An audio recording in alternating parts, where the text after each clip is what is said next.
Hi, everyone. How are you? This is Bethany Gagne, founder of Numinous, the organization that sponsors the Resonant Peaceful Cities Project. And as many of you know, the Resonant Peaceful Cities Project does citywide peace meditation research where we gather people together to meditate to see how much we can lower, hopefully, have a corresponding reduction in violence in the cities where we're doing these meditations. So you can imagine if that is what we do, why I'm absolutely thrilled today to be interviewing David Nichols, who is the author of Subtle Activism.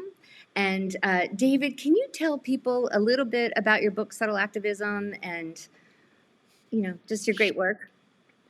Sure. Well, thanks for having me, Bethany. I've been looking forward to the conversation.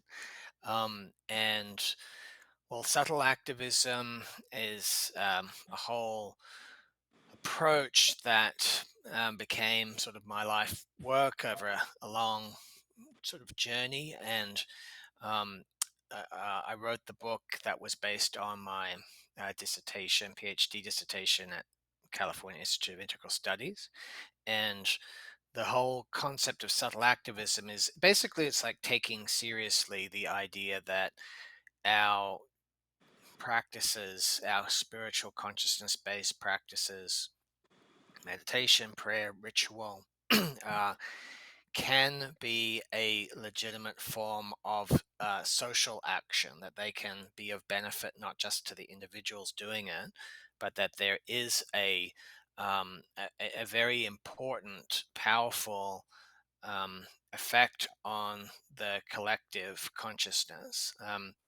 And particularly in this day and age, when we've had the internet age and the capacity to reach many people around the world and to coordinate these kinds of events, it's this recognition that there is this potential, and potentially it's a crucial and overlooked piece in the whole realm of um, collective transformation.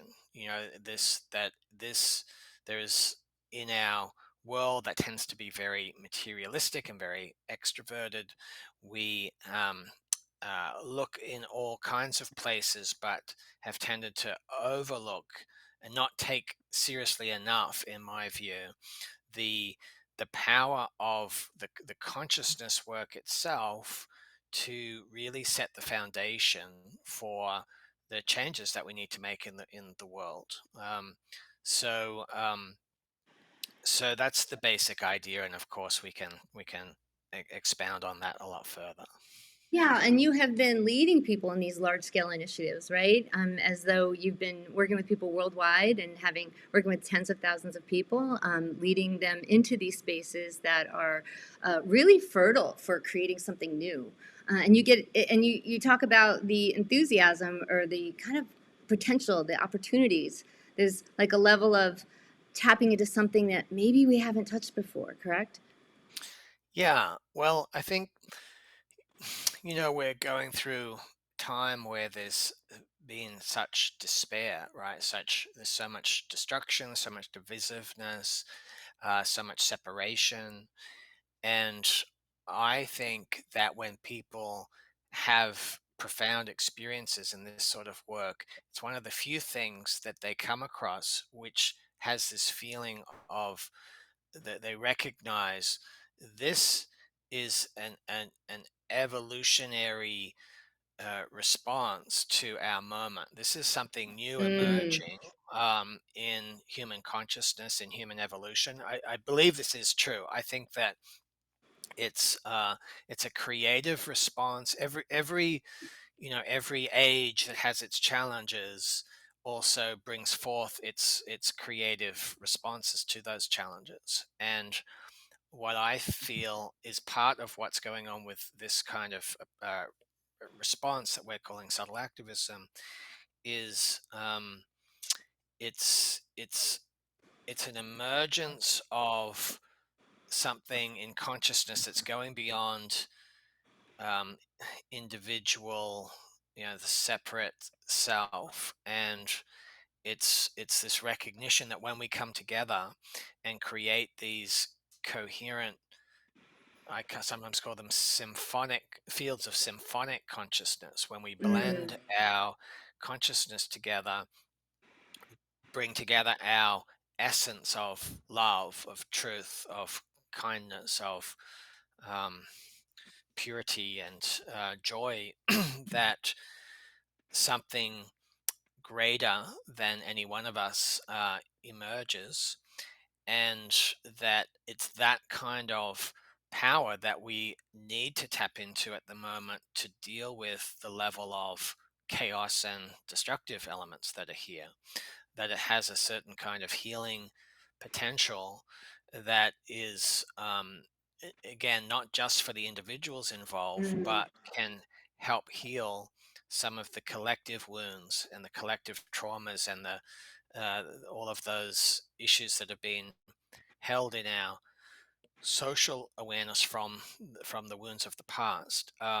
And in my experience, when people tap into that, there's a natural excitement and a natural hope that comes because Mm. touch, they're getting in touch with this evolutionary intelligence that's coming through in this creative way, and it's obvious, and one of the few things I think these days that's really new that brings hope. Right, right, right. It is something that brings hope, and you're right. Nowadays, there's kind of few things. There's so many things are getting pulled down left and right nowadays. All these things that we used to believe in or people used to believe in, and Yeah, to have something that you can kind of hold on to and say, "Wow, there's something here that we have." It's a rock we haven't looked under, right? yeah, When you think about the people that have participated in your work and the surprising when they touch this beautiful space where people come together in the etheric and they touch that beauty, can you talk to people if maybe they've never experienced it before?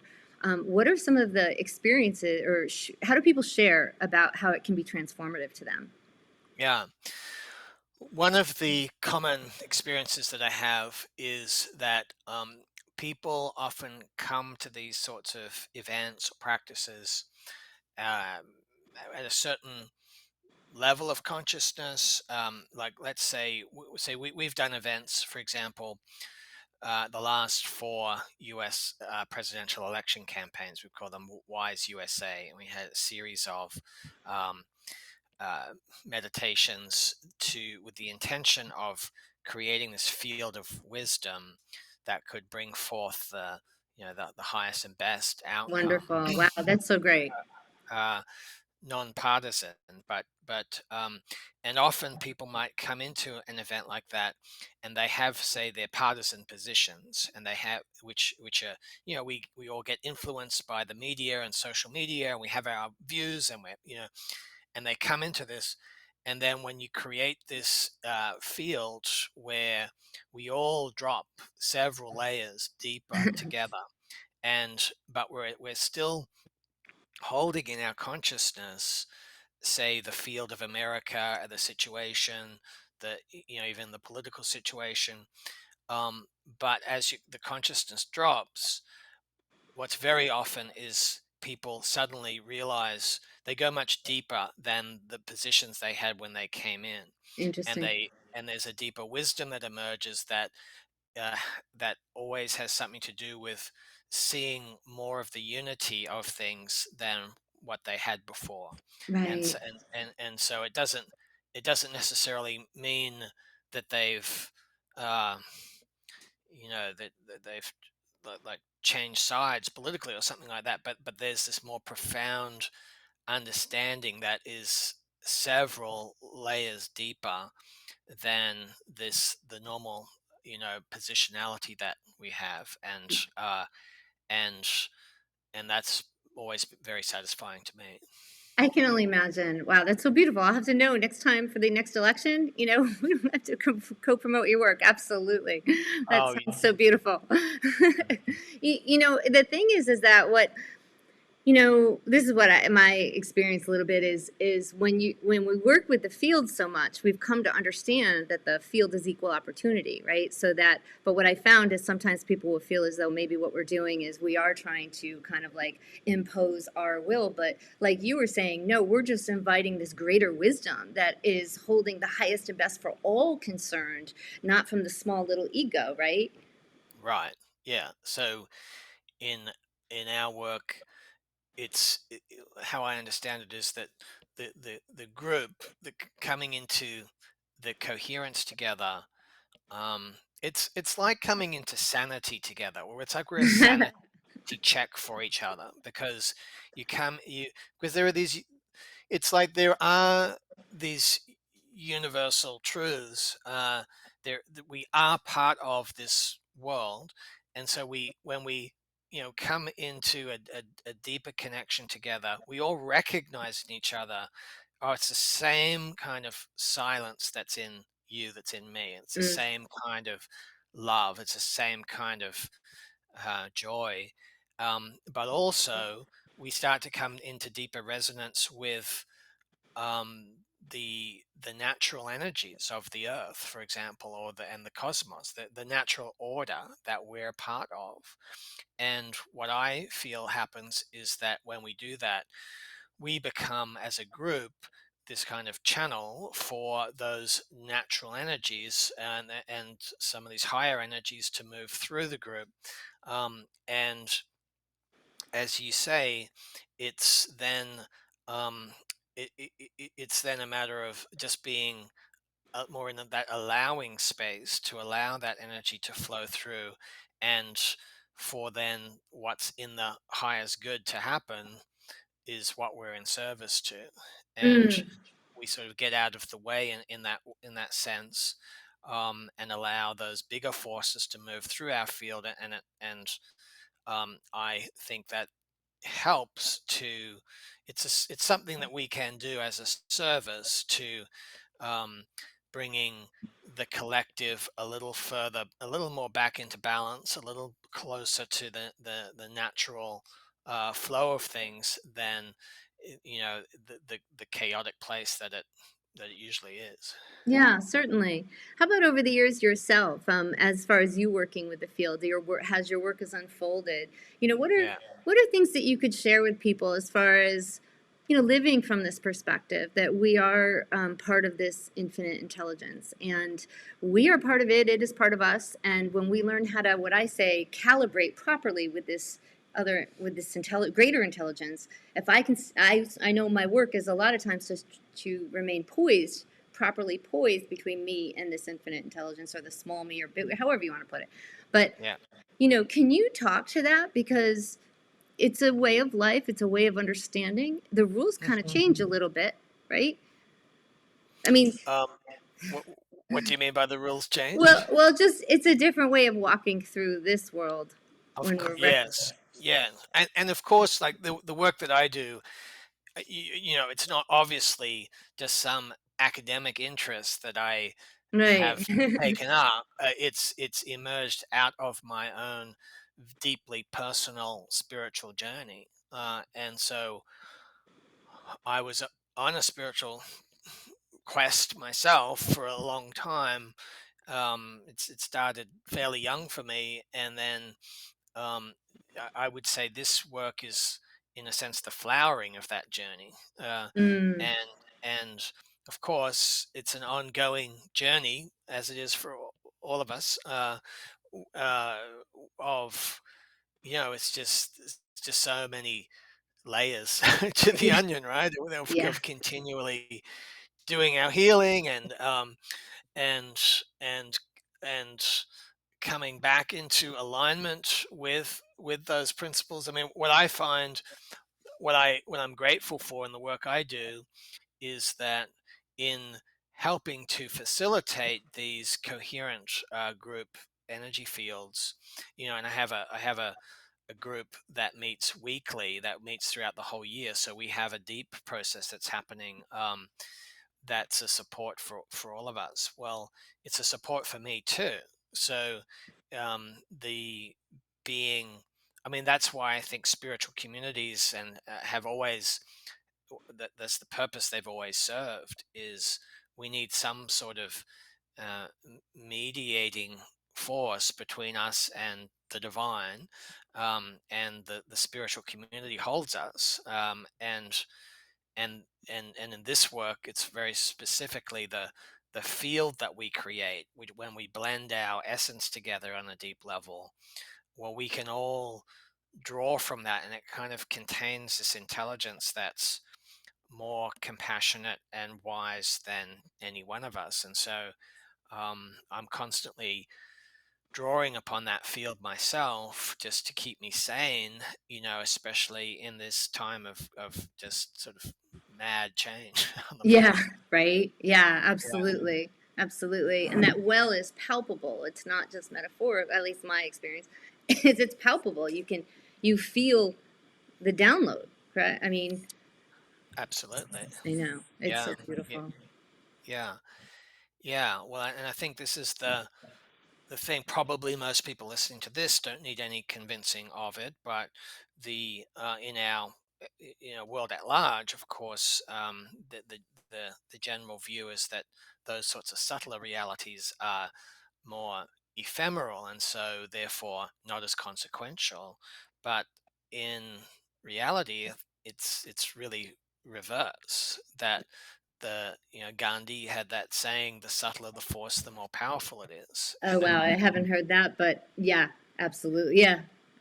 Well, Wow. I think it's true because that on the subtler levels, you're closer, you're closer to reality, you're closer to the depth of things, and when you have a group of people coming together who are all in alignment with that truth, um, that is being in its essence. That's a causal level of reality, and that's that is the most causal thing. That is the most fundamental thing. So um, that's why I think that this is a technology that's still really waiting to be unleashed, because Mm. um, it it has so much potential to um, help heal the dynamics that the modern world is struggling with. Right, right. And I love the work that you and Kate have been doing. You've been very innovative, right? In going into the field, doing these field group meditations. Do you want to share anything about that, about your work and how you've been innovative? And um, Yeah. Um, well, it's been a really magical ride in the last 15 years. So I started with um, the I had a project called the Gaiafield Project, which started in 2006. And this was a group of leaders in this field, others who were doing this kind of work, interested in it. And we came together to just to help build the foundations of this field. And part of what we did was we met together weekly as a sort of wisdom council, and we would practice together. It was kind of a lab for developing subtle activism practice, love it. and we developed a basic approach where there might be some situation going on in the world, and we would come together and do this group meditation, and then hold that like I remember the Egyptian revolution happened, and we held that in this group contemplative field, and were just then open to what guidance were we getting about the situation. So, and I remember at the time we were feeling, I remember with that one, we were suddenly sensing all of these Egyptian deities that had been released alongside the political revolution. So, very interesting kind of insights. But anyway, this is all to say that that was sort of the foundation. And then I had this feeling that there was something more, some something, a more powerful way to engage in this kind of work of collective healing and social subtle activism. And um, I was um, guided to this approach which I've been using, which is basically a way. It's a bit like I'm describing. It's a very precise way of bringing a group together into this shared essence that is in resonance with the natural powers of the earth and the cosmos. And there's something about making this link between our spiritual essence and these natural energies that everyone can recognize, and it creates a very powerful current that um, we work with. We have this series called the Web of Light, and once a month we work with this principle in this way, working with different qualities, like courage or joy or peace or compassion, and anyway, it's a great joy to be doing that kind of work. And it's the kind of thing that I would bet, just because of the way this works and seeing you talk about it with such joy and such sweetness. It's like realizing that you're more of you by doing this work. By working with a group, you're more of you, right? And True. then the True. people in the group, they're more of them. And Yeah. like I've really learned, like if I'm not working on these levels, then there's a part of me I'm not being. That you help complete me, and I help complete. That we are a Yeah. part of each other. And if we're not doing if for me personally, if I'm not doing group consciousness work, it's like then there's a part of me I'm not being able to live into. And I miss that. And I am so Yeah. grateful when I get to be with other people and we can share this. And I know what you mean. No, I need it. It keeps me sane.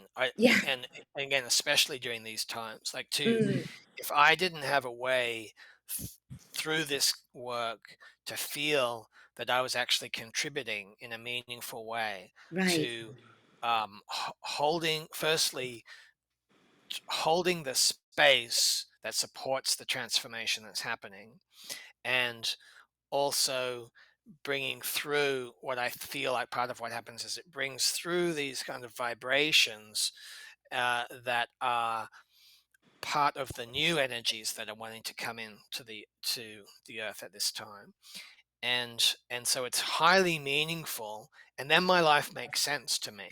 It's you so know true. So true. like if I weren't doing that, Yeah. I think I would, I mean, it's a very confusing time for so many, and I think I would struggle if I didn't have that role to play, at this time. And it's my theory that that is why substance abuse is so rampant right now, because on some Yeah, level, maybe we're missing a part of ourselves that we're being told doesn't exist or isn't important or whatever.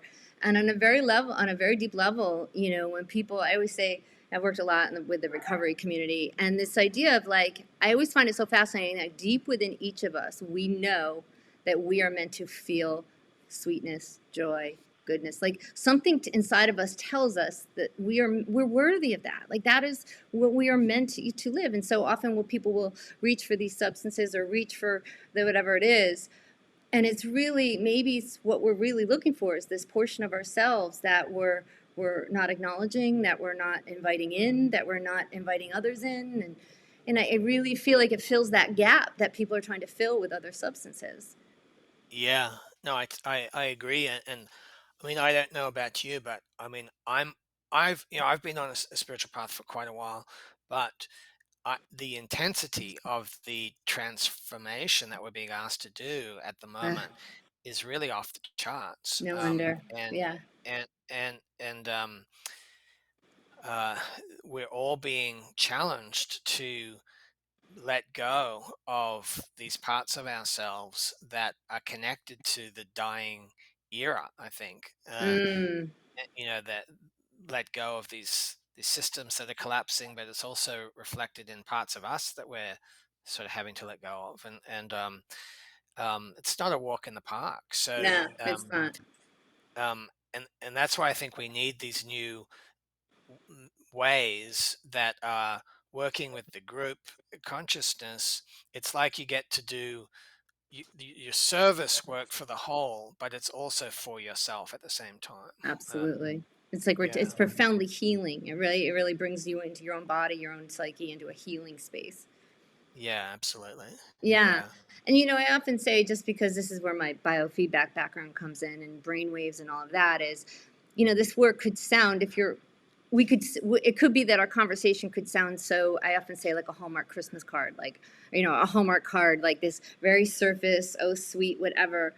But just want you to, and I want to invite you, if you've ever considered doing it, maybe meeting with David's group once a month or whatever, but to invite you to participate, because this could sound like, when we're in the critical beta brainwaves, it can sound so, right, like surface. But really, what David's talking about is this depth of experience, right, David? Yeah. Well, I think it's really important to frame it in terms of transformation. It's Mm, not just bringing the light.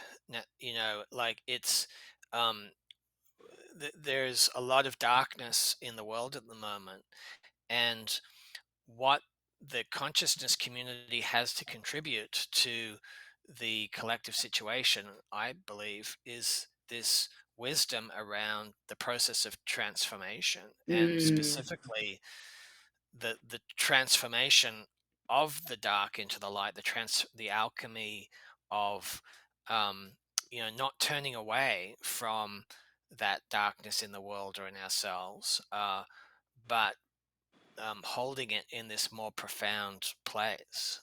yeah, And so it's not a um, it's not a Hallmark card at all. I mean, it's yeah, the opposite.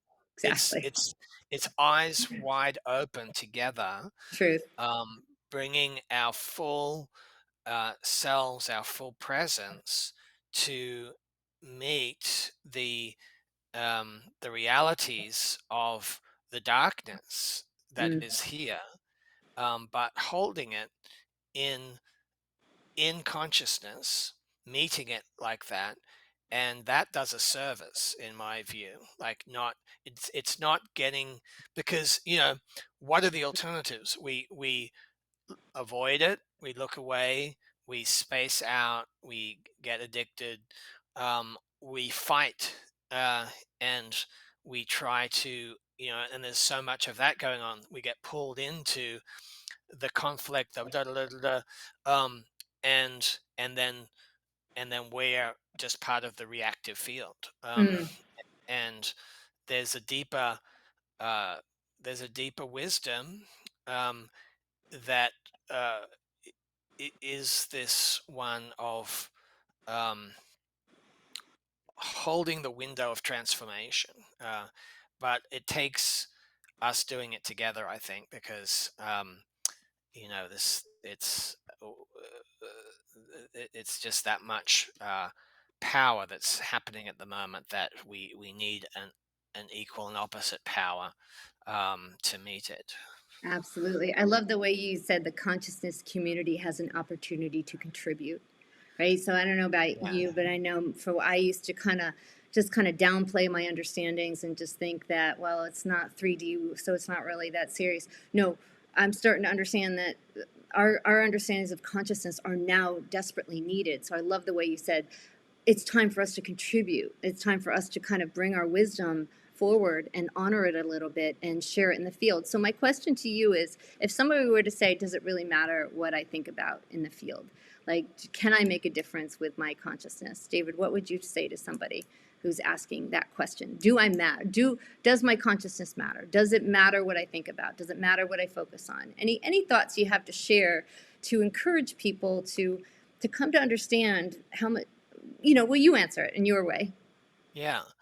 Well, I think it's important for me. It's important to differentiate between, when I talk about subtle activism. I think there's like a scale of impact, you could say, just like anything, just like regular activism. Like, if you're thinking about, does my activism make a difference in normal terms, it's easier to feel it does if you're part of, say, a movement, than turning off your lights in the living room.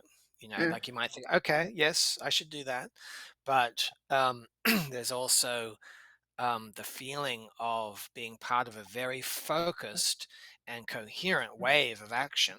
that's true. That's and nice. and I think that that's true for this work too. Like, I mean, every every time we meditate and touch in to that deeper place, that deeper stillness and that knowing, then I think we're making a contribution. And and then at the same time, if we are part of a larger group that comes into a very profound state together with a very focused intention, um, well, that's a whole other level of impact that we make. And so, and I think people can, you could say, feed the field in different ways. There's that individual work, there's the group work, there's yeah, we've sometimes spoken about it as sort of three different levels. You have these like mass meditations, which can be a very big consciousness event. You can have, say, smaller, focused, coherent groups that are doing very specific work, and then just individuals on their own, um, doing their own spiritual practice, and it all makes a contribution. Absolutely. So, can you share with people? You're the executive director and co-founder of the Gaiafield Project and the Be the Peace and WiseUSA. Can you share with people about your opportunities to invite people to come experience this work that you and your wife, the groups that you and your wife lead, and all of that? Yeah, yeah. Well, at the moment, our ongoing group that anyone can join is called Web of Light, and it's on the second Saturday every month, 12 noon Pacific.